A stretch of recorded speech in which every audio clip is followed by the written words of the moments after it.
It's a real pleasure to welcome you all here this evening to the inaugural lecture of the new Centre for Climate Crime. Can you hear me with the mask on? Yeah. The inaugural lecture of our new Centre for Climate Crime and Justice. The development of the centre is obviously a particularly timely and very exciting development for the School of Law. At the same time, we have just made our first appointment to the new chair in climate justice. Professor David White from the University of Liverpool will be joining us in February 2022. David is currently in Glasgow at COP26, writing on developments for the Independent newspaper. So sadly can't join us this evening, but he's doing exactly what we hope the new professor of climate justice would be doing. Under the leadership of Professor Richard Falk and David White, the centre will build and extend the school's already outstanding research and teaching on crimes of the powerful and environmental harm. Bringing together academia and civil society to understand, challenge, and redress the crimes that fuel the climate emergency is a mission that the school is very proud to be leading on.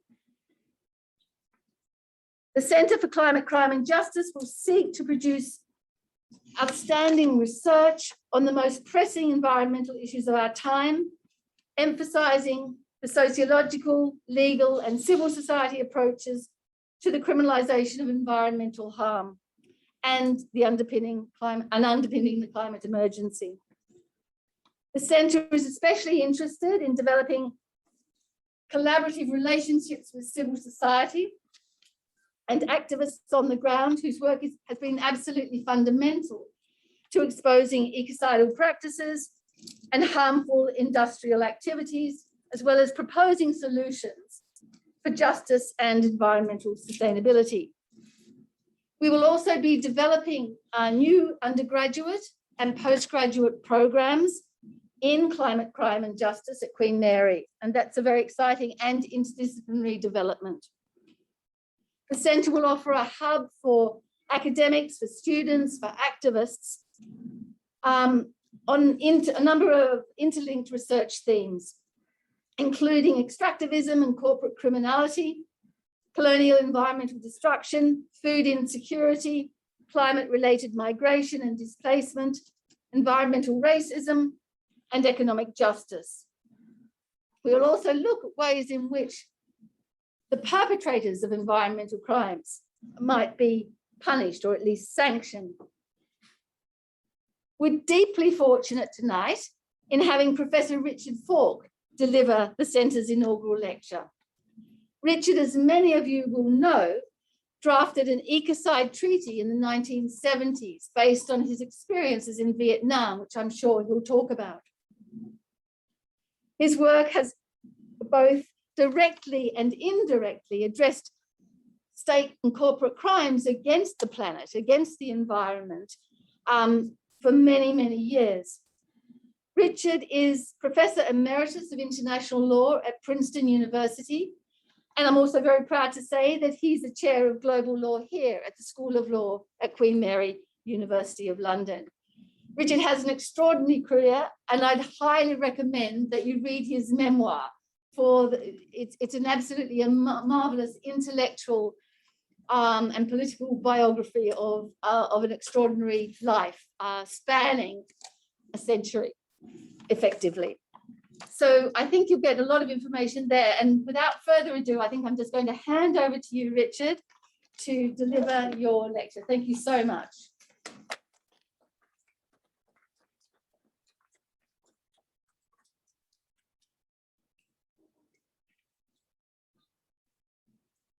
Thank you, Penny, for very gracious introduction and for the invitation to give this inaugural lecture.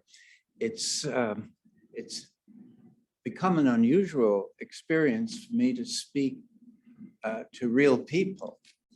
It's quite a pleasure and at the same time a challenge. And of course, it has a certain surrealistic dimension, given that I've never spoken to an almost entirely masked audience. And it's a little unnerving, but it will not change the content of what I want to say. I think the fact that this event coincides with the Glasgow summit on climate change suggests the timeliness of this, the initiative of establishing this new center. And at the same time, it comes at what we hope to be the end of the COVID pandemic crisis. And in my experience, my lifetime, it's never happened that two global crises have overlapped in this intriguing way. Intriguing in the sense that one could easily have imagined that a center of pandemic crime and justice was also being established, given the way some political leaders, including my own former President Trump, handled the pandemic. It should be viewed as a massive crime against humanity to have belittled the views of the scientific community, of the experts, costing probably several 100,000 lives. And America, as the richest country, the proudest of its hygienic excellence, turns out to have the worst record in the world as far as responding to COVID. So we're living at an unusual period in human history of confronting global scale challenges without the tools to address them in a credible way on the part of the political class that governs the formation of national and global policy. This is really quite unprecedented in this sense of becoming aware of the dysfunctionality of the way the world is organized to address problems of this scale, this depth, and this scope.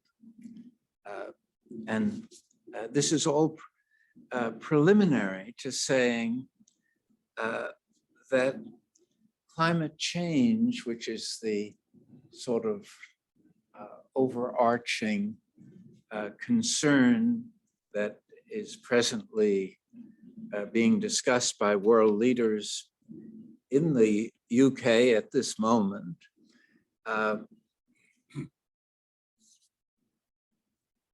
and it's further notable that there's a common way of talking about the shape of the crisis at this time. If you listen to the words of the charismatic Swedish child, Greta Thunberg, and compare them to the words of Queen Elizabeth or Joe Biden, they all say sound more or less the same.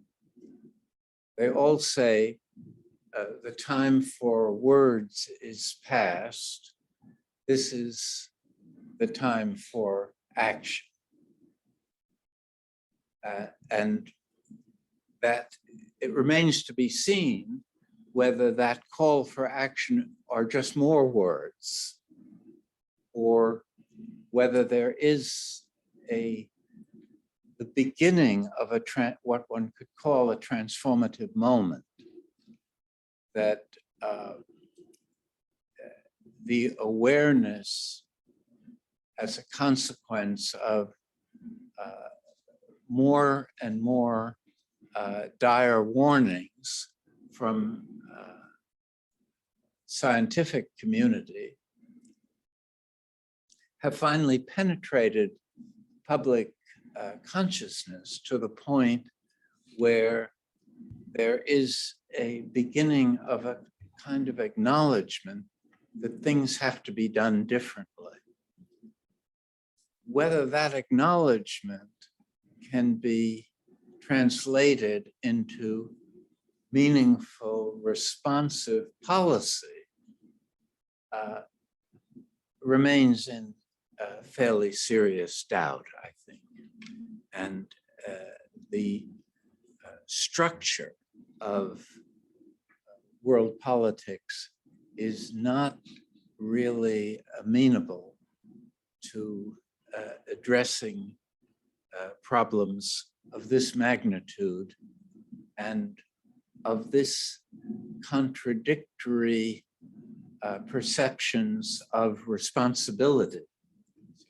One of the important elements of the overall issue of climate change is this diversity of perception between what can roughly be called the developing countries or the global South and the richer countries of the West and the North. And in that sense,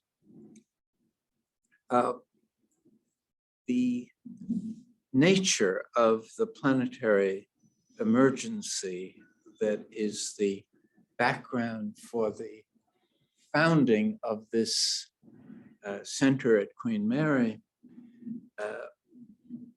poses a very deep intellectual and activist challenge.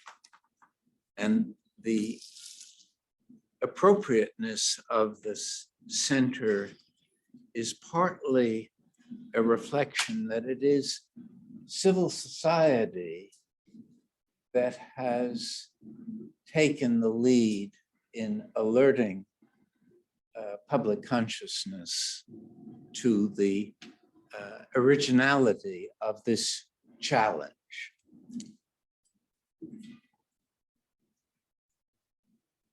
And I think for me, it's been exciting and challenging and an honor to have had this opportunity to be connected with the founding of the Center of Climate, Crime, and Justice. And I think the title is very suggestive of an important area of response that is perhaps more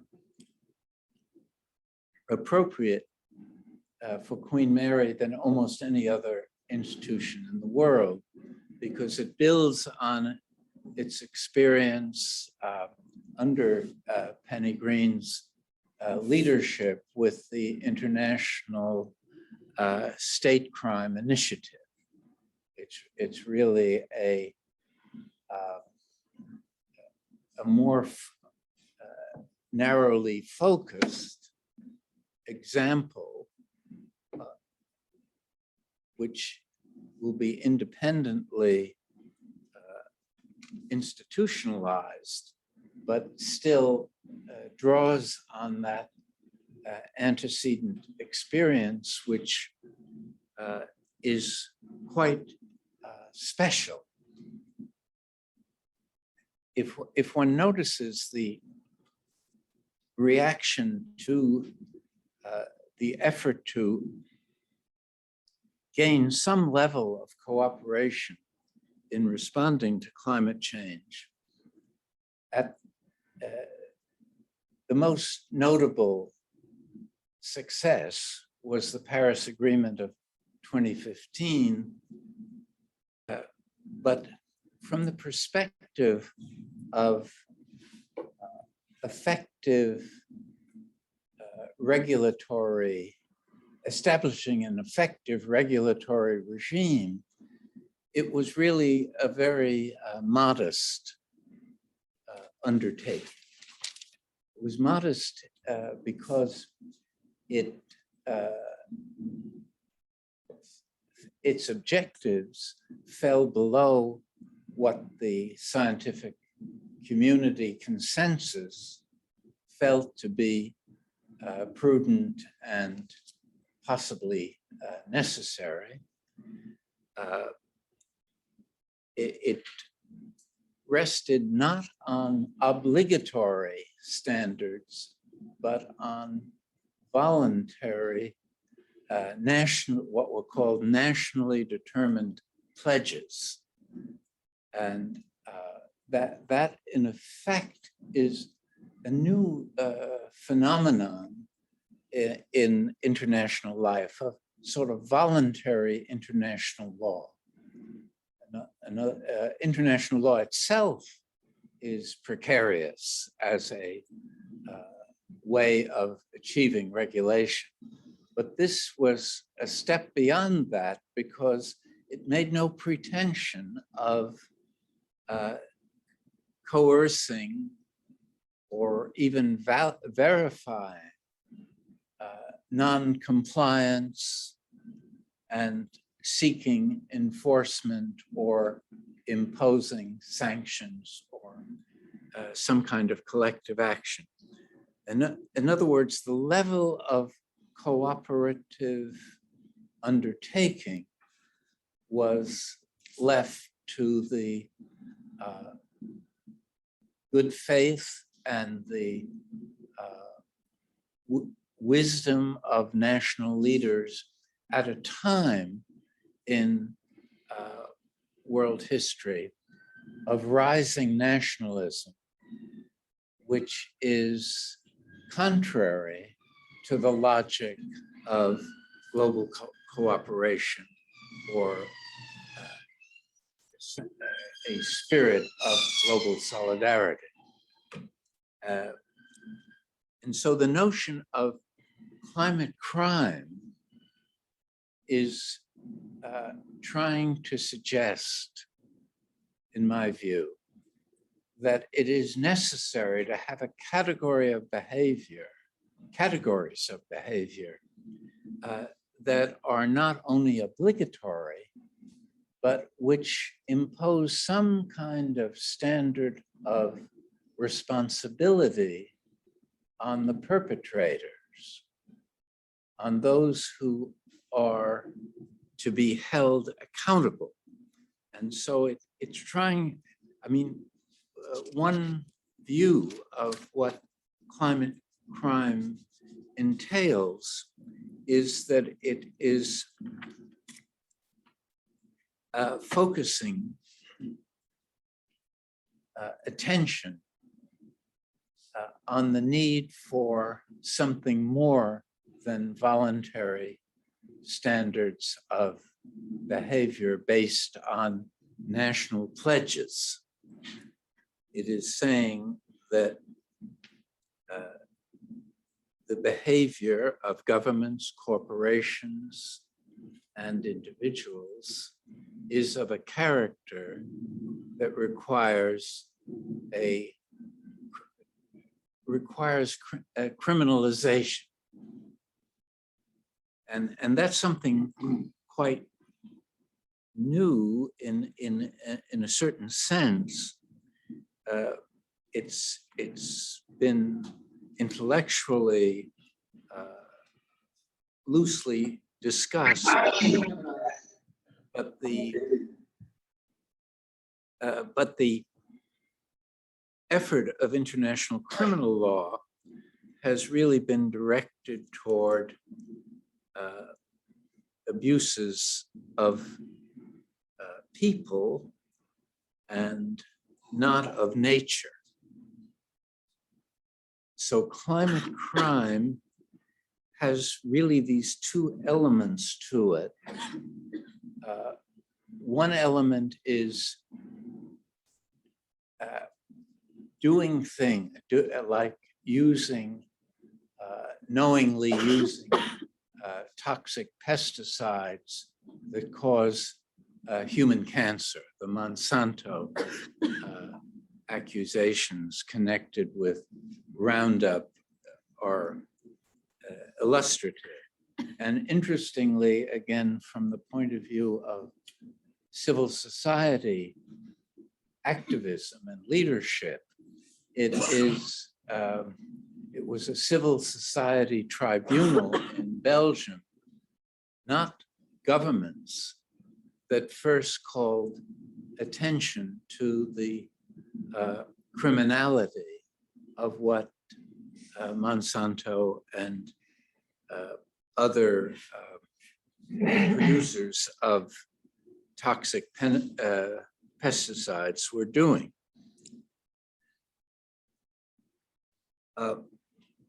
So this is a very distinct effort to raise political awareness, to undertake research that will create a foundation for legal regimes, and it will contribute, in my view, to a certain kind of academic creativity and leadership, which really benefits human society at a time when its future is jeopardized by the failures of the public institutions to act in a responsible way.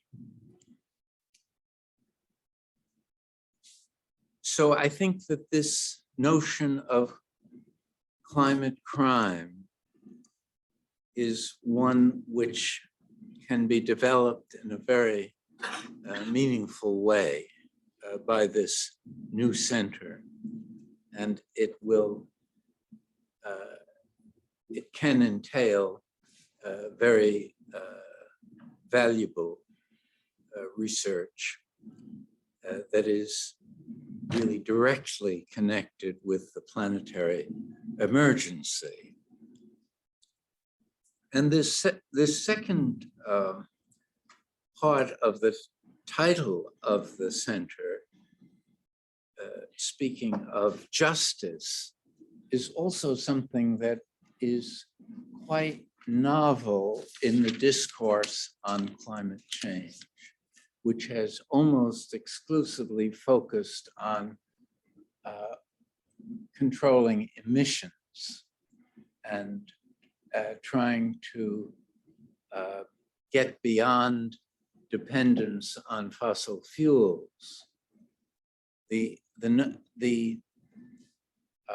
Glasgow meeting now is the first time when it is clear that global cooperation of a meaningful sort has to include on its agenda not just adaptation and mitigation procedures or agreements.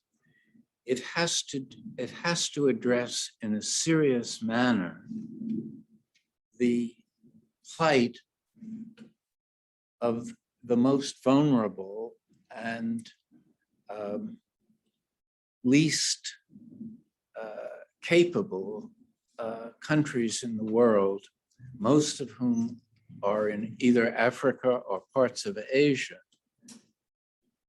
where at the present time, climate migrants are being generated by the failures to protect the society from the ravages of global warming. This idea that justice is part of the functional solution is a radical departure from the way in which international order has been established, and it's far from being accepted by several important countries. And the degree, and it's not only the principle is acknowledged that there is a certain responsibility to shield countries that are particularly vulnerable from the worst effects and to help them to adapt to the extent possible, such as island countries where the rising sea levels will do a great deal of damage, or the countries where the agricultural productivity is so undermined by weather changes and extreme weather events that people can no longer have a livelihood. And there is some recognition of the fact that it's in the interest of the rich countries to keep the levels of climate migration as low as possible in order to protect their own society or their own territorial communities. So this, I think this inclusion of justice as part of the agenda of such an undertaking is extremely, shows an enlightened attitude toward how one copes with this set of unprecedented challenges. And an early indication of whether the intergovernmental process will acknowledge the justice dimensions sufficiently will come from what happens at Glasgow in this summit meeting. And there's a fair amount of protest from civil society activists who feel that not enough of this justice side of the agenda will be addressed. I think that the, coming back to the establishment of the center here, that the appointment of David White as the first director and holder of the chair on climate, crime, and justice is a superb beginning for the center, making it hard to imagine someone more suited to fulfill the mission of this institutional initiative, and whose voice is very clear and even defiant with regard to the very core of why we should worry about climate crime. David White has written this very provocative and eloquent book, which Penny referred to, entitled Echocide, Kill the Corporations before they kill us. That's a very strong statement and really summarizes the argument and outlook of the book. And it's worth paying some attention to because it suggests the clarity of his moral and political vision, which will be imparted to the center, presumably. In the book, he says, and I'm quoting, "This small network of elite corporations are the key agents in climate change and the eco-crisis. It is this small network that is killing us."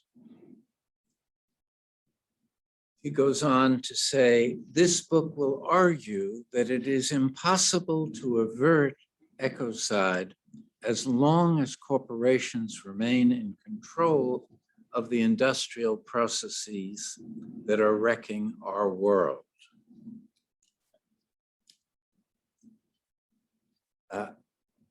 I would add to this the idea that the control extends to the transnational political class of leaders and advisors who are linked to this corporate network in a manner that makes their political hold on policy very difficult to break.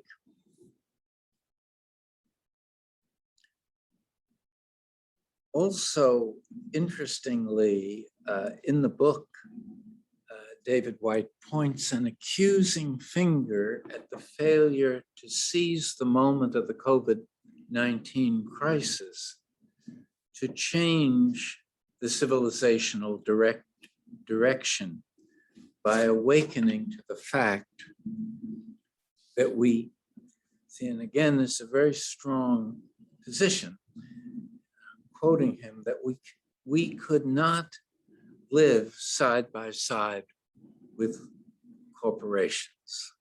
Future generations will question why we did not break the back of the corporate structure that is killing us. Most of all, they will question why we did not kill the corporation when we had the chance.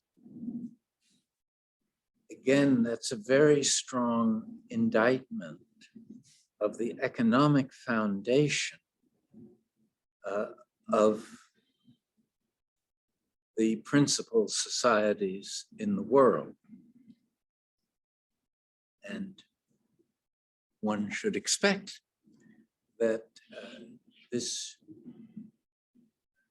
diagnosis, this sense of corporate responsibility for the ecocidal nature of the ecocidal character of the abuse of the ecosystem will be at the core of what the center undertakes to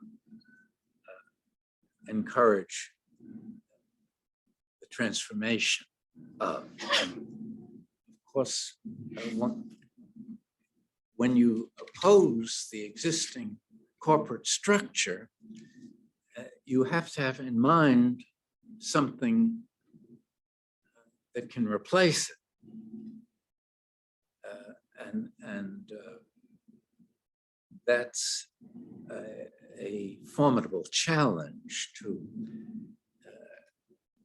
to reimagine the economic organization of the societies of the world around some more humanly responsible economic formations. Whether that can be done will undoubtedly be a central issue in coming decades. I think the emphasis and the interest in ecocide as the prime expression of the way in which we are jeopardizing humanity by the way we deal with nature is the core concern. Just briefly to mention my own interest in the crime of ecocide, which goes back almost 50 years to my opposition to the Vietnam War, and in this particular aspect of my opposition, which was the widespread use of Agent Orange by the US military involvement to remove vegetation from large parts of the land to deprive the National Liberation Front or the Vietnamese resistance forces of the cover provided by the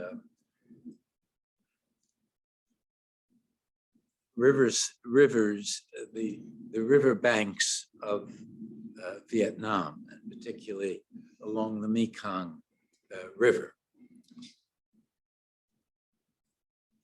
Agent Orange caused human deformities that are still being experienced in Vietnam. And what occurred to me was that this way of conducting war not only was a crime against humanity, but it was a crime against nature. And that these two elements are somewhat distinct, and they've become more recognized as distinct recently. There is, some of you may know, a European Tribunal for the Rights of Nature, which is located in Marseille and has been operating under a framework created by Bolivia and some Ecuador, some Latin American countries, under the title of Declaration of the Rights of Mother Earth. In other words, the infusion into our sense of law, of indigenous wisdom, that human activity and nature have to have a peaceful coexistence and an interactive harmony. And this is, again, something that goes against the spirit of modernity.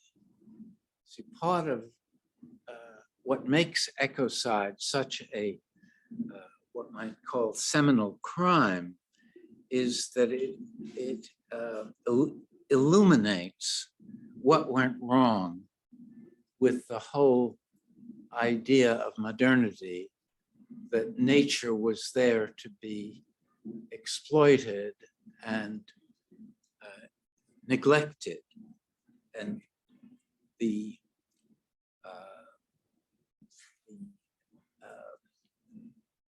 sense of nature in the pre-modern consciousness is a way of addressing what has been completely repressed in the modern industrial, post-industrial development of the world economy. And what one finds, what led me in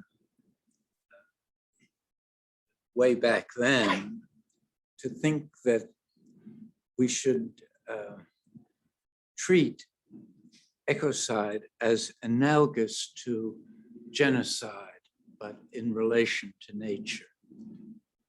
In other words, that the massive destruction of natural ecosystems or natural habitats and the massive killing and abuse of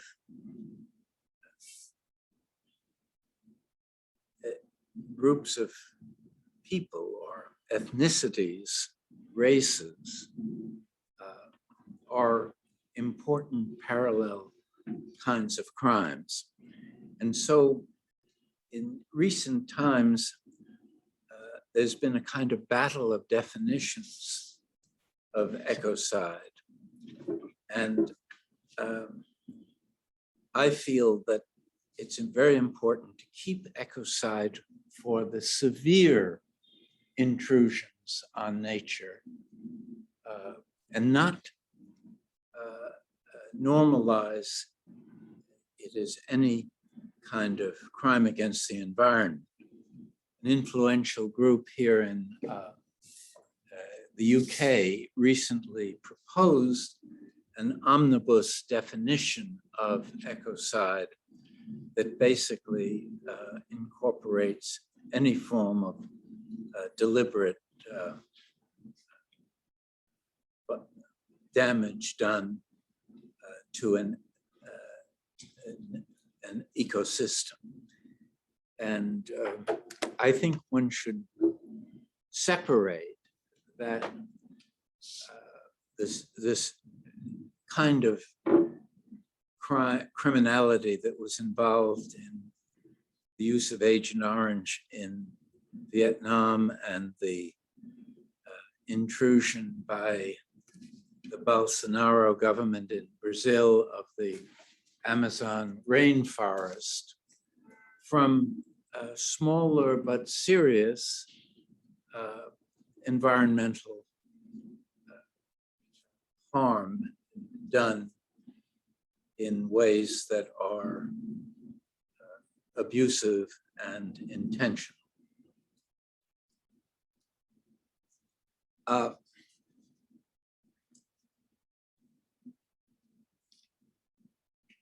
So I think that the work of this center is very exciting in this period, which I feel can best be described as a bio-ecological, economic, ethical, political crisis. And let me try to explain what I mean by this. And it gives rise, I apologize in a way for a very ungainly acronym that emerges from this effort to incorporate these various dimensions, which is BEEP, misspelled with 3 E's. And it's quite ungainly, but many acronyms fall in that category. On the biological dimension, the human species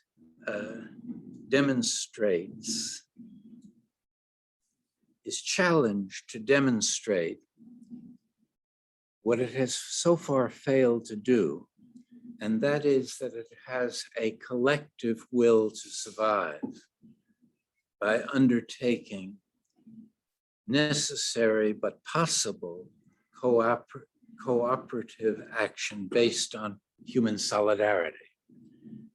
In other words, we know that there's an individual will to survive, and there's even certain social groups and maybe nations have a will to survive. But we have no evidence that the species has a will to survive, a collective will to survive. And that will, that is for the first time in human history, that is an indispensable element of adapting to climate change. If there is no collective will to survive, as there doesn't seem that the evidence so far suggests that there is not that collective will. And that's a very serious shortcoming of the biological makeup of the human species as a collective actor. Again, I stress the distinction between the necessary scope of collective action as distinct from more fragmentary expressions of the will to survive. On the ecological level, the mindset of modernity disrupted the nexus between human activity and the natural habitat in such fundamental ways as to require drastic actions based on reestablishing the coexistence of the human species and the natural habitat upon which its existence depends. And this presupposes transformative changes in the mindset of modernity and a new paradigm that gives suitable emphasis to living with nature, that reminds us of the relevant wisdom of pre-modern indigenous or native peoples. The most, and it's ironic, of course, that indigenous peoples have suffered the most directly and the most ecocidally from the advent of modernity. On the economic level,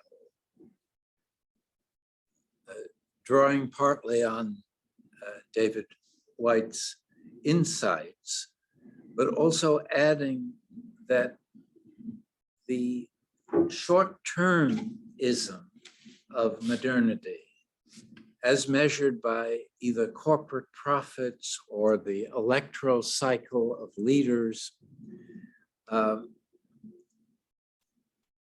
has precluded longer-term thinking that would take account of the risks, what was called in environmental jurisprudence as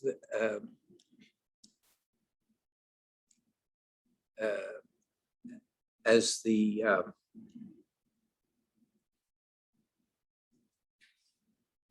principle of not preventive, but precautionary principle. The precautionary principle of acting on the basis of risks which are prudently undertaken in such ways that one never faces the catastrophe that would exist if the risks are materialized. So that one not only understands that the corporate structure and the mindset of capitalism, which is at odds with the spirit of solidarity needed to find functional and just solutions to the myriad problems posed by climate change, but that there is a failure to have the political imagination to deal with longer term accountability. And that is illustrated by waiting too long already to address climate change and still being unwilling to make the adjustments of character that takes into account longer term risks and threats of catastrophe. On the ethical level, what modernity has done is to dramatize the weakness of shared values together with the absence of empathy for those who are vulnerable and variously marginalized. And this is typified, in my view, by the reactions here in Europe or North America to refugees, and particularly climate refugees, who out of desperation are fleeing their homelands in search of sustainable lifestyles. I think nowhere is the absence of human solidarity more apparent than in this reaction to the suffering that induces climate refugees and migrants to seek refuge. And so there is this depressing evidence of the weakness of empathy as a way of coming to terms with the diversity of impacts that are arising from the deterioration of the environment. And finally, on the political level, the need to work toward a reversal in world order in the relations between parts and wholes is fundamental. In modernity, we've become accustomed to a political reality in which sovereign states have been dominant. They are the parts that control the whole. the whole one can envision in a way as institutionalized within the UN is extremely weak, cannot control the parts. The UN is subject to what I've called geopolitical primacy, the primacy of geopolitics, particularly the permanent members of the Security Council. And so to cope with these challenges, one has to reverse this relation between parts and whole and seek a world order in which the whole becomes at least equal, if not dominant, in relation to the parts. See, that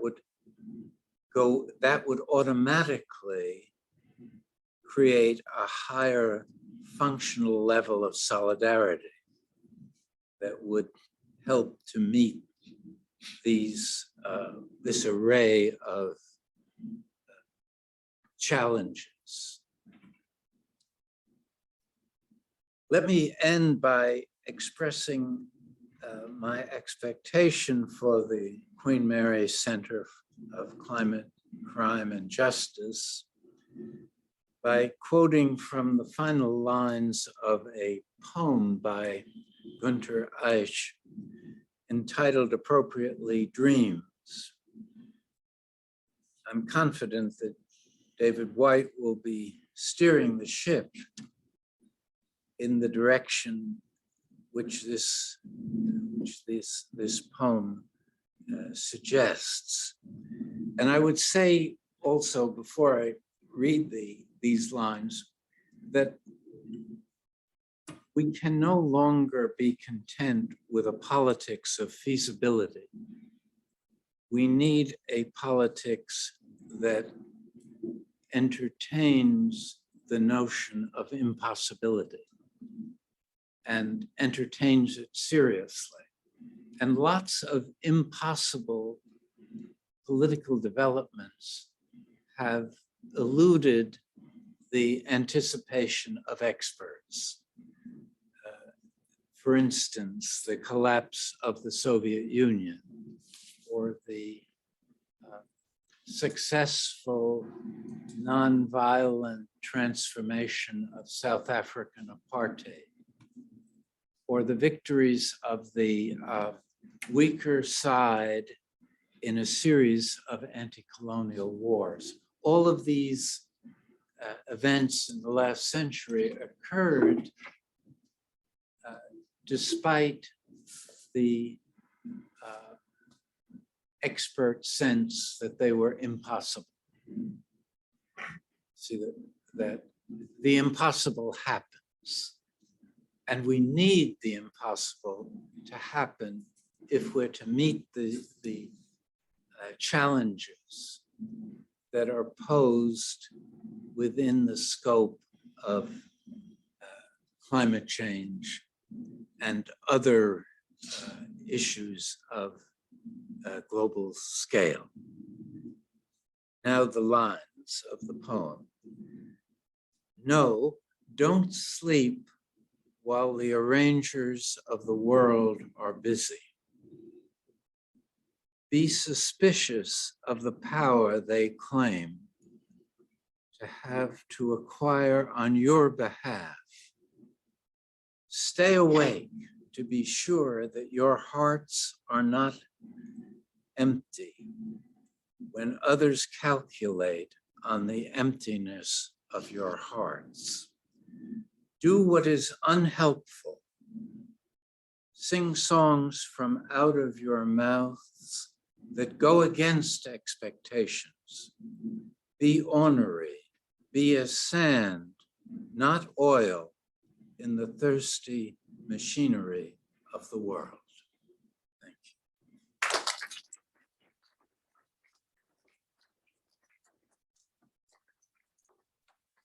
And thanks so much, Richard. And I think just on that note of the impossibility, the politics of impossibility, I'm going to open it up now for questions. I think we've got about half an hour.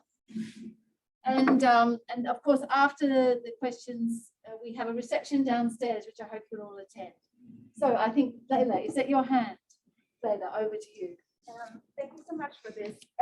So I think one of the ways in which the climate catastrophe seems to be quite unique. I have a little trouble. Sorry.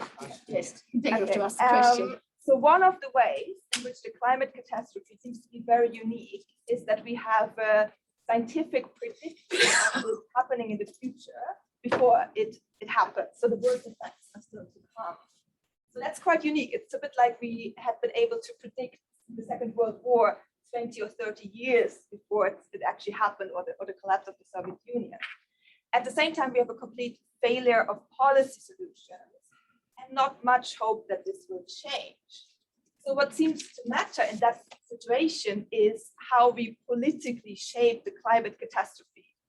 It feels like a long war of position, according to Gramsci, where you really have to shape what you know you will be facing in the future. And it seems we already have like two political visions emerging. At one end of the spectrum, we have this idea of a fascist fortress Europe, Euro-America, where the rich monopolize the rest of nature and shut out the poor and the climate migrants. And on the other hand, on the other side of the spectrum, we have the idea of non-capitalist life forms that completely reimagine the relationship between humans and nature, perhaps along the lines of how some indigenous communities live. So I was wondering how you see the role of the center in terms of that long war of position, not just in terms of policy solutions, but really trying to shape politically what we know will happen. And I think also, according to Gramsci, of course, this also foregrounds especially the role of civil society. So I think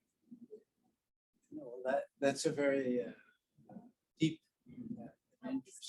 Microphone. Oh. Richard, sorry. Yes, it would be less deep without the microphone. That's a very deep and intriguing formulation that you give, and it really poses the question of where the creative energy will emerge in a way, transformative way. And I don't know how to answer that. I mean, it's definitely a time when it's quite correct to say, I think, along Gramscian lines, that there is a kind of struggle of positional opposition, because the center is currently semi-paralyzed. It doesn't know how to cope with long-term. What I tried to express in terms of the inability to deal with long-term issues. They acknowledge the long-term challenge, but whether they can fashion appropriate policies to avert the catastrophe is far from clear. And the evidence up to now is that they talk about the long term, but they act as if only the short term matters.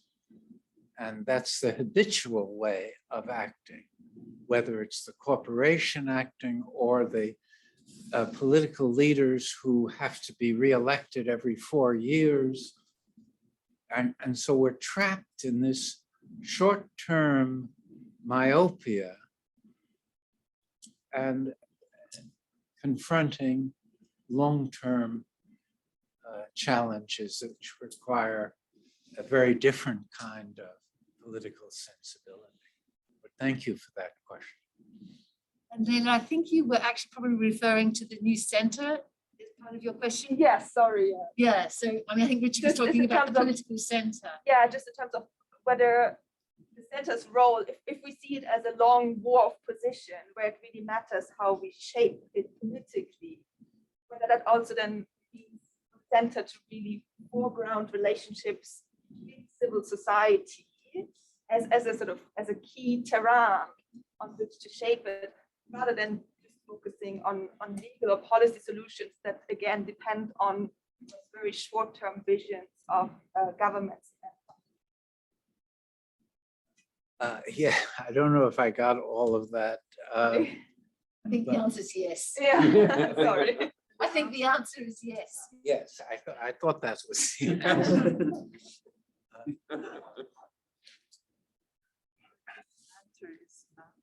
Are there any other questions? We have a big online audience, which we will be looking at the chat from. But are there any questions immediately from the in-person audience?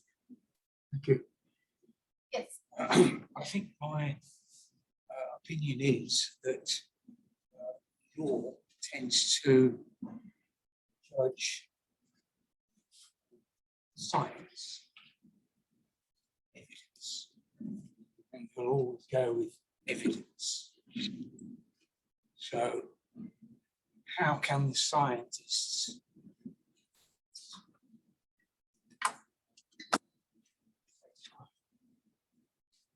Well, it's a strange thing because science has been the linchpin of what is credited with the material advances of modern societies. In other words, technological innovations rest on science, which rests on the legacy of the Enlightenment and the importance of trusting evidence and reason. And what is new is that the scientific way of understanding contemporary reality is now, for the first time, radically at odds with the way the political and economic system operates. And so, to date, there's been a rejection, actually, of it. It violates what one might have called the major premise of modernity, which was the legacy of the Enlightenment. And you have a figure like Trump who really initiated what has been called the post-truth society. So in other words, and it goes back to the earlier comments about when you don't know, when the center doesn't know what to do, it goes to these irrational extremes. Or it goes to the extremes. They're not necessarily irrational, but either revolution or repression. And the center, the inertness of the center, caught in the puzzles of radical uncertainty. See, we're all, I think, victimized unless we're in one of these two extreme postures. We're all trapped to varying degrees by a sense of radical uncertainty. We don't know what to expect, and we don't know whether we should trust altogether the dire warnings. We've so far more or less ignored them. And the people in the rich countries haven't, they've had bad storms and floods and things, but it hasn't affected the character of their social, political, and economic lives.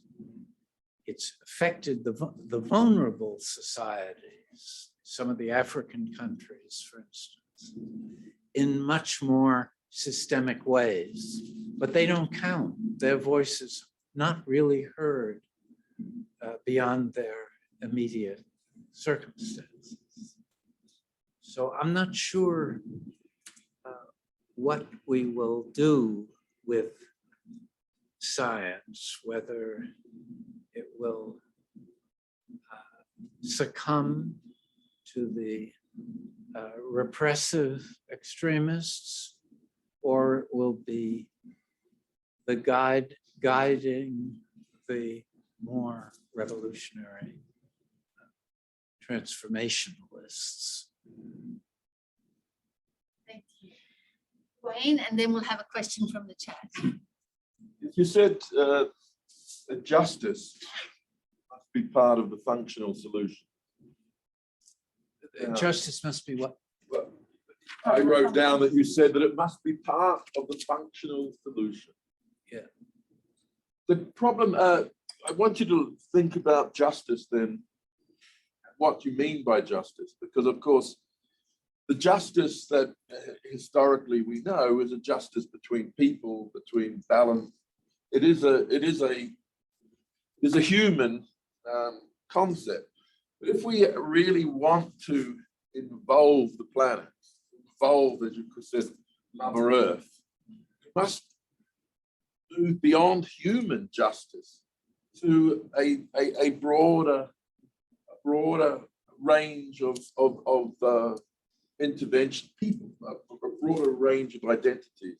And of course, you know, coming from New Zealand, where of course they've now used some Tikana law to say give rivers personalities, as Ecuador also has tried to do. This is to try and recognize the reality of the earth, not as just a reflection of our desire, but of its own life. Yes, the autonomy of nature and natural ecosystems. No, what I meant by that was that the capacity, the capability to respond effectively to the climate change crisis presupposes a level of global solidarity and global cooperation. And that won't be forthcoming unless one introduces a justice dimension. But that's separate from what rethinking or superseding the attitude toward nature that characterized modernity. So the two things, I think they're both things are crucial but separate. I don't know if that's clear enough, but the one idea is this, that Mother Earth has its own rights, and that has nothing to do with what effect they have on the ecosystems have on human existence.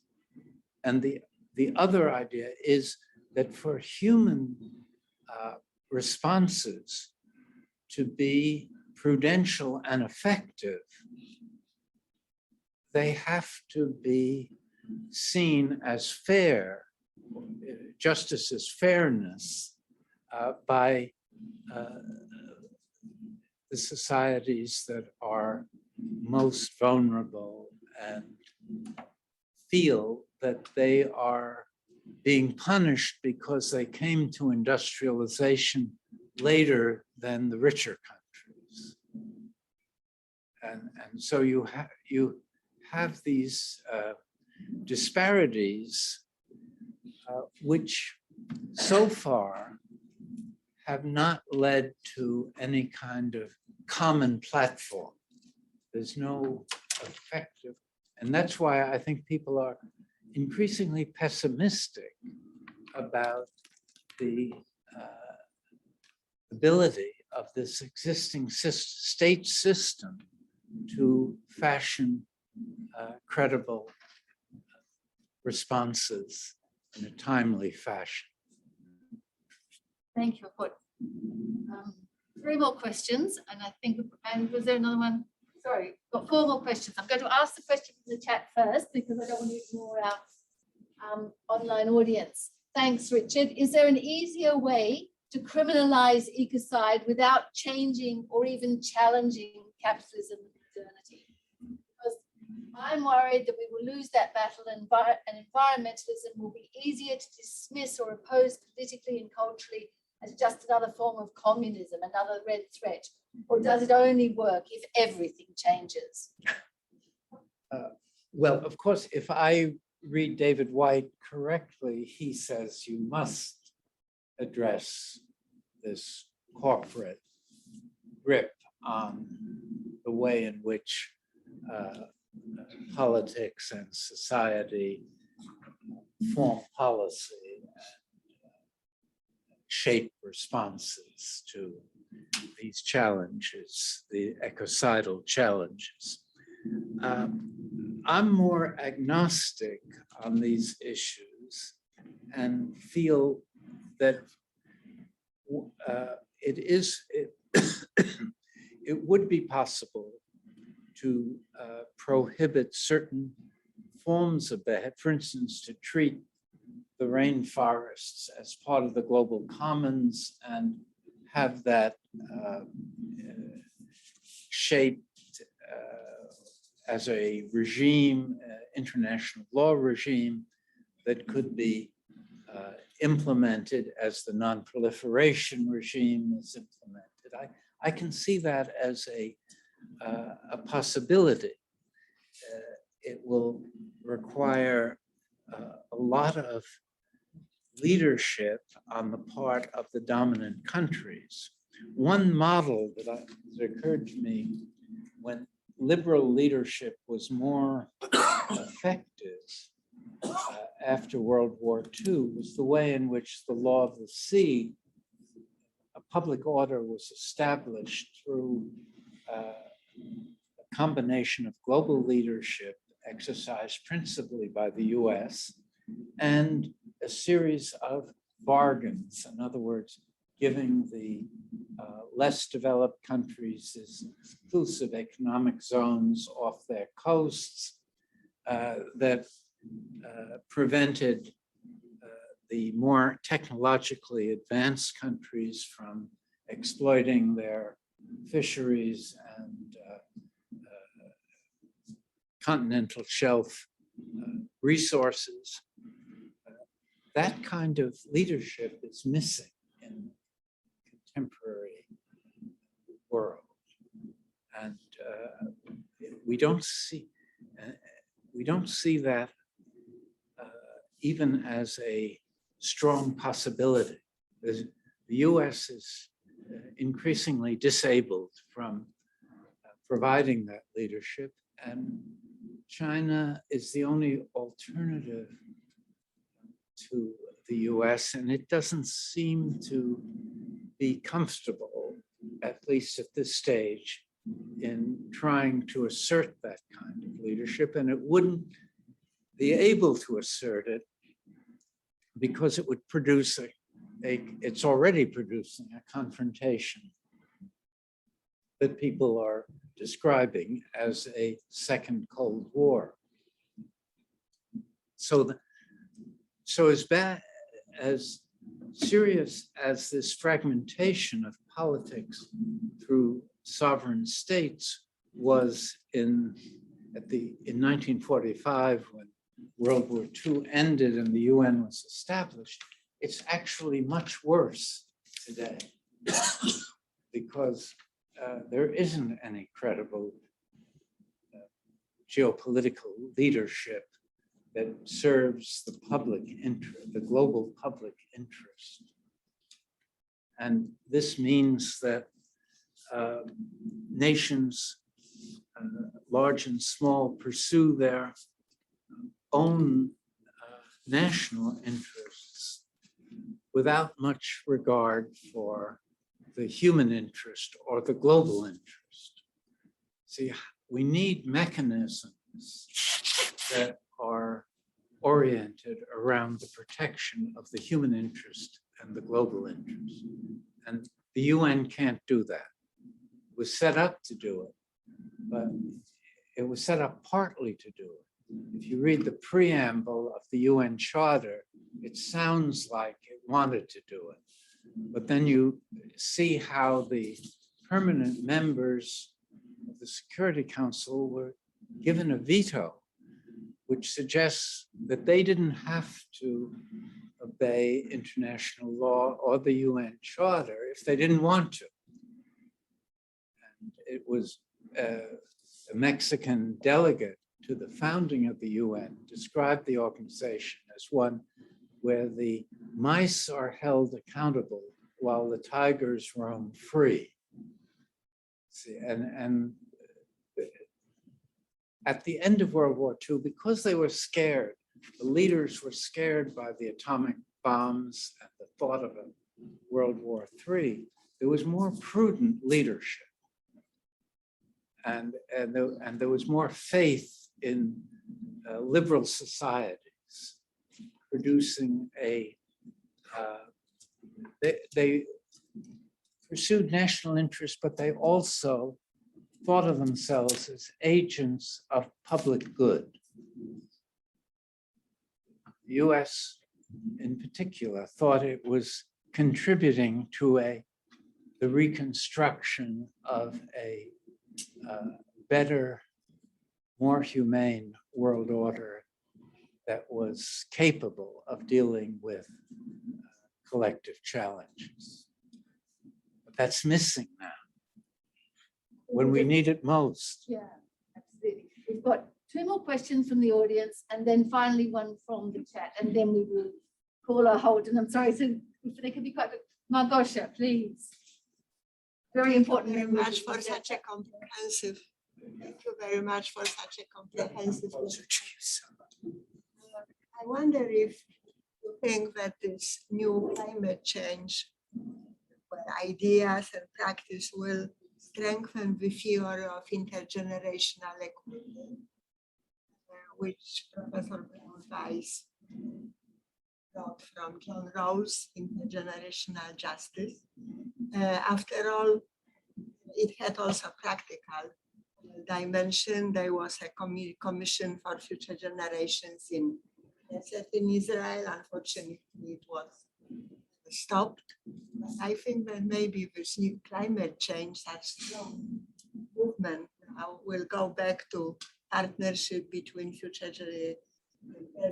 present, past, and future generations. Also, practical point of view, commissions on future generations. We have now litigation for future generations unborn. I think that is a very interesting practical and theoretical change in international law. Yes, I think that's.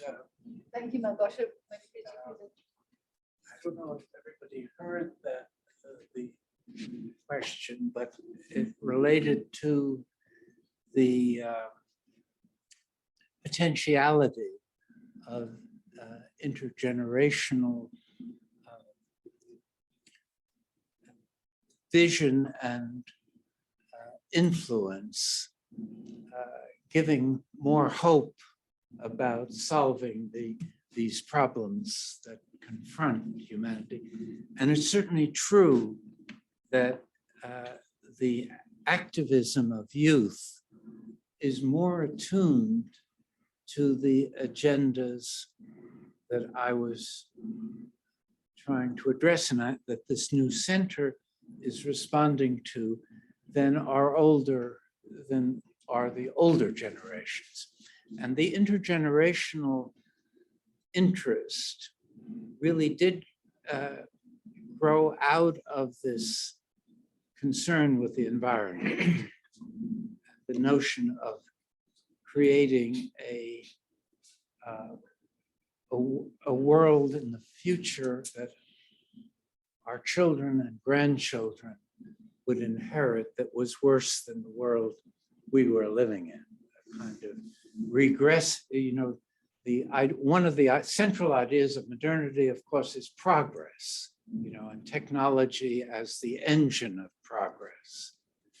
And increasingly, youth feel that they are trapped in a historical dynamic that is regressive, that their future will be worse than the parents, and even worse than one might have imagined 50 years ago. This Swedish young woman has articulated that in a very vivid way when she spoke at the UN and said to the delegates there, you will die of old age, I will die of climate change. See, that in a way dramatized the intergenerational connection. The part of the intergenerational issue is to reimagine time. And again, going back to my theme. We're running out of, by the way. What? We're running out of time. We're running out of time, okay. But just very briefly, that modernity had the idea that you don't have to, you can live in the present, and technology will fix the problems that emerge in the future. We now need to rethink our relationship to time as well as to space if we are to cope with this set of challenges. Thank you, Richard. Finally, from the floor. Hi, my name is Victoria. I'm a second year law student at Queen I have Mary. to come closer. No problem. Exactly. Yeah, I think it's I'd quite a big, hear it. no problem. Can you hear me? No. Can you shout a little bit? Sorry. Oh, okay. I thought I was already shouting. That's why. Is it better? Yes. Okay, perfect. It just sounded so loud. That's fine. So I'm Victoria. I'm a second year law student here in Queen Mary, and I really enjoyed this talk. Thank you so much. My question is, I mean, it was to some extent already answered, but I'm still really interested in it. Do you think that international law, or for the European Union, especially EU law, is the way to go when it comes to criminalizing climate crimes? Or should we start / continue on a national level?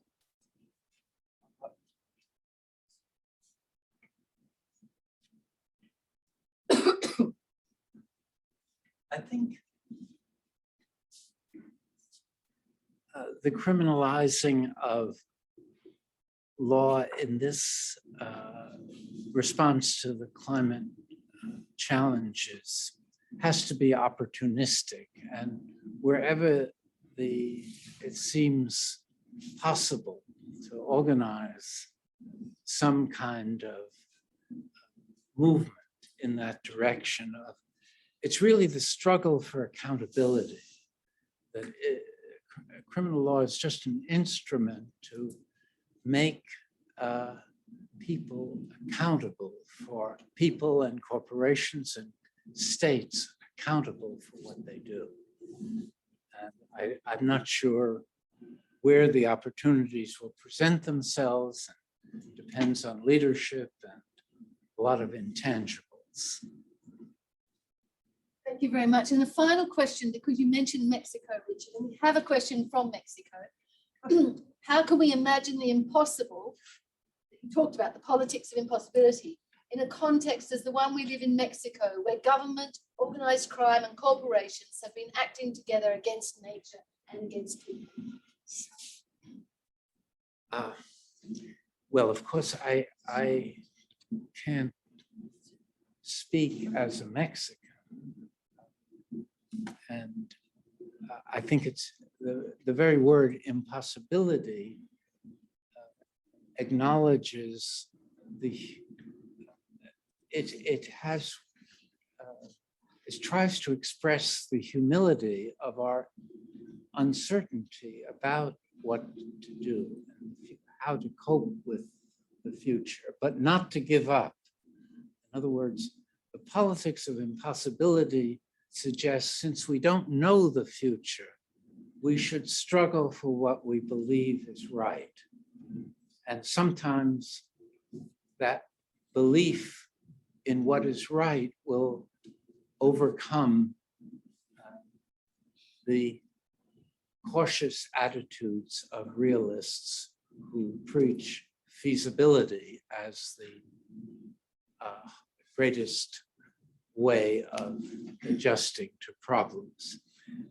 And what is feasible is no longer enough. What is necessary is not feasible. And that's where you need something that exceeds feasibility. And that is another formulation for impossibility. I should stop there. Well, that's a wonderful place to stop, Richard. Thank you so much for a wonderful lecture.